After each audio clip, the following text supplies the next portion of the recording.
When the wealthy Ms. Davenport invited her apartment's cleaning lady to a high society gala as a joke, no one expected the woman to show up. But that night, Elena walked into the ballroom, and every whisper stopped. What began as mockery turned into a moment the city would never forget. Elena had worked in the Davenport Towers for 8 years. Every morning before sunrise, she mopped marble floors, polished brass railings, and whispered a quiet prayer of gratitude. Her hands were rough, but her smile never faded. On the top floor lived Ms. Victoria Davenport, a self-made millionaire known for her cold elegance. She owned several businesses and hosted charity galas that glittered with designer gowns and champagne laughter. To Ms. Davenport, Elena was invisible, part of the background that kept her world shining. Until one morning, Elena had accidentally left her cleaning cart in the corridor as she hurried to help an elderly tenant. Ms. Davenport stepped out of her penthouse suite and nearly tripped over it. "Can't you people ever do your job properly?"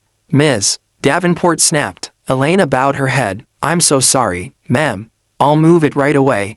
There was no anger in her voice, only humility and something that unsettled Ms. Davenport, a quiet dignity. That evening, over coffee with her socialite friends, Ms. Davenport laughed off the incident. "You know," she said with a smirk, "maybe I should invite that cleaning lady to my charity gala next week." Imagine the looks on everyone's faces. Her friends chuckled. The idea was absurd, and that made it entertaining. So she did. She sent Elena a formal gold-edged invitation, expecting it to be tossed aside. But Elena didn't toss it. She read every line carefully, tears of disbelief stinging her eyes.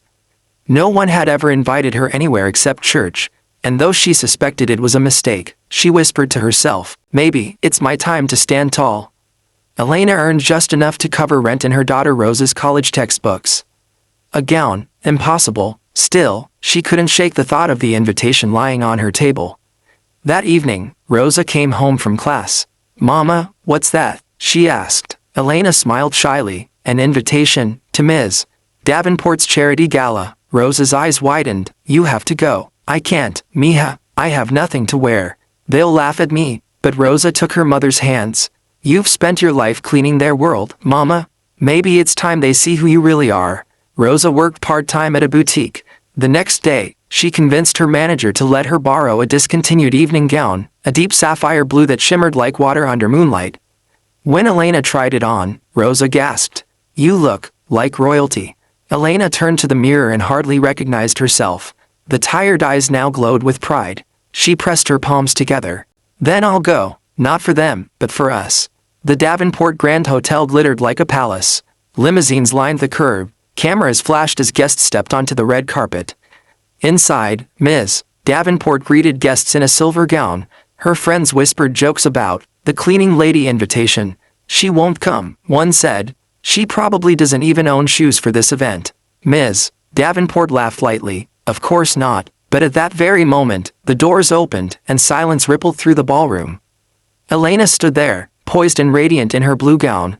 Her hair, usually tucked beneath a bandana, cascaded in soft curls. The same woman who scrubbed floors at dawn now glided across marble with grace that silenced a room full of millionaires. Every eye turned, every whisper stopped. Ms. Davenport froze, her champagne glass trembling slightly. She hadn't expected this, hadn't expected Elena to actually show up, and certainly not like this. Elena smiled gently and approached her employer. "Good evening, Ms. Davenport. Thank you for the invitation." For a moment, Ms. Davenport didn't know how to respond. Then, forcing composure, she said, "Well, it's good you could make it." Elena's eyes met hers, calm, kind, and unflinching. "It's an honor to be here. I've always wanted to see what it looks like from this side of the floor." A small group of guests overheard. The weight of her words settled over them like a hush. As the night went on, Elena mingled shyly. Some guests whispered, others avoided her. But a few, noticing her warmth and intelligence, began to talk with her. One man, Mr. Levin, a philanthropist known for supporting workers' rights, asked, "So, Elena, what do you do?"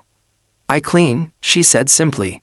"And I listen." You'd be surprised how much a person learns when they're invisible. Mr. Levin smiled. "I believe you. People like you hold the world together." Later, Ms. Davenport approached the microphone to deliver her speech about charity and community service. Her usual confidence faltered as she caught Elena's eyes across the room. For the first time, she felt small. Midway through her speech, she paused. The words she had rehearsed, about generosity and compassion, suddenly rang hollow. She looked at Elena again, standing quietly at the back of the hall. "Tonight, Ms. Davenport said slowly, we speak of charity. But real our kindness doesn't live in grand gestures, it lives in small, unseen acts. There is someone here who reminds me of that truth every single day." The crowd turned, following her gaze. "Elena," she continued, "works in my building. She cleans the spaces we take for granted. And she does it with grace, with care, and with pride. I invited her tonight, for the wrong reasons. But I am grateful she came, because she reminded me what dignity truly looks like." Applause broke out, soft at first, then louder. Elena's eyes filled with tears, not of shame but of long-denied recognition. Ms. Davenport stepped down from the podium and approached her. "Elena," she said softly, "would you do me the honor of joining my foundation? I want your perspective, to help us support workers like you." Elena could hardly speak. "You mean, me?" "Yes, you, Ms. Davenport replied. "You see people I never did." News of the gala spread quickly. Social media buzzed with photos of the mysterious woman in the blue dress. Some called her the Cinderella of Davenport Towers. But to Elena, the real magic wasn't the attention, it was the quiet morning after. She still woke before sunrise, still made her coffee in a chipped mug, still tied her apron.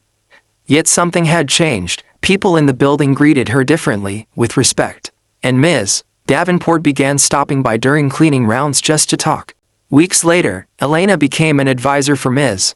Davenport's new community project, a scholarship fund for workers' children. The first recipient, Rosa. Months passed. One afternoon, Elena found herself standing beside Ms. Davenport on a stage, presenting scholarships to smiling students. As applause filled the room, Ms. Davenport leaned over and whispered, "You were right, Elena. Sometimes the people we overlook are the ones who see us most clearly." Elena smiled, and sometimes the smallest act of cruelty can grow into something kind, if we let it. They clasped hands, cameras flashed, but for both women, the real picture was something deeper, the quiet forgiveness that had turned a cruel joke into a bridge of understanding.